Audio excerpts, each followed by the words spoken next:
भारत में जहां लड़कियां हिजाब पहनने की जिद कर रही हैं और इसे अपना हक बता रही हैं और इसके लिए हाई कोर्ट तक का दरवाजा खटखटा रही हैं, वहीं ईरान जो कि एक मुस्लिम कंट्री है, वहां औरतें हिजाब का बहिष्कार कर रही हैं, हिजाब जला रही हैं। लेकिन एकदम से ऐसा क्यों हो रहा है? आखिर ऐसा क्या हुआ कि ईरान की महिलाएं बगावत पर उतर आई हैं? ईरान में महिलाओं के लिए इतने कड़े नियम कानून हैं कि इसको सुनकर आपकी रूह कांप जाएगी। आखिर क्या है ईरान की हकीकत? इस वीडियो को एंड तक जरूर देखना। ईरान में 22 साल की महसा अमीनी को पुलिस ने मौत के घाट उतार दिया और कसूर बस इतना सा था कि उसने हिजाब नहीं पहना था। हिजाब ना पहनने की वजह से 13 सितंबर को पुलिस ने उसे गिरफ्तार किया था और पुलिस पिटाई के बाद वो कोमा में चली गई, जिसके 3 दिन बाद महसा अमीनी की मौत हो गई। लेकिन ईरान हमेशा से ऐसा नहीं था। 1925 में ईरान में पहलवी वंश का शासन आया। पहले शासक रजा शाह अमेरिका और ब्रिटेन से प्रभावित थे। 1941 में उनके बेटे मोहम्मद रजा शाह भी पश्चिमी देशों के तौर तरीके और महिलाओं के बराबरी के हक को समझते थे।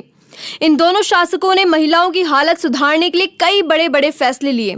8 जनवरी 1936 को रजा शाह ने कश्फ हिजाब लागू किया, यानी अगर कोई महिला हिजाब पहनेगी तो उसे पुलिस उतार देगी। 1941 में शाह रजा के बेटे मोहम्मद रजा ने शासन संभाला और कश्फ हिजाब पर रोक लगा दी। उन्होंने महिलाओं को अपनी पसंद की ड्रेस पहनने की अनुमति दे दी।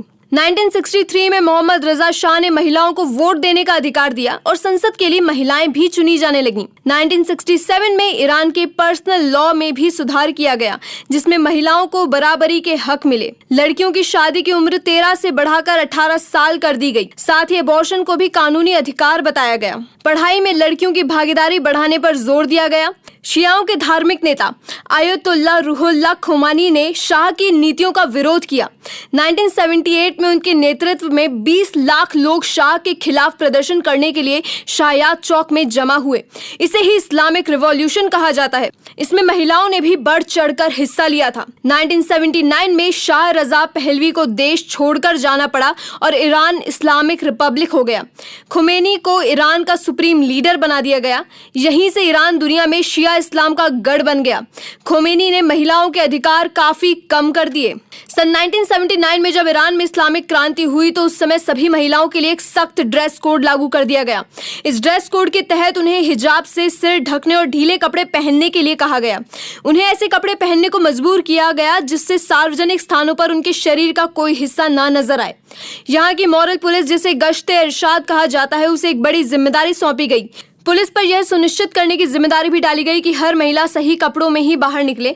अधिकारियों को इतनी शक्ति दी गई कि वो नियमों का न मानने वाली महिलाओं को रोक ले और उनसे सवाल कर सके कि उनके बाल क्यों दिख रहे हैं, उनकी पैंट या फिर ओवरकोट बहुत छोटे हैं या तंग है, या फिर उन्होंने इतना मेकअप क्यों किया हुआ है।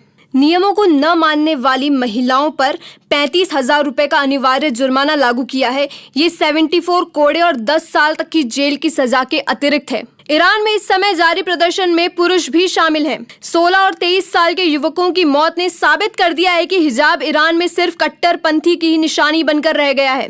ईरान की बहादुर महिलाएं इस प्रदर्शन से जरा भी नहीं थकती हैं। लेकिन अगर ईरान में हिजाब कानून को खत्म किया जाता है तो करोड़ों महिलाओं के लिए ये एक आजादी का पल होगा। तो दुनिया एक और इतिहास बनते देखेगी।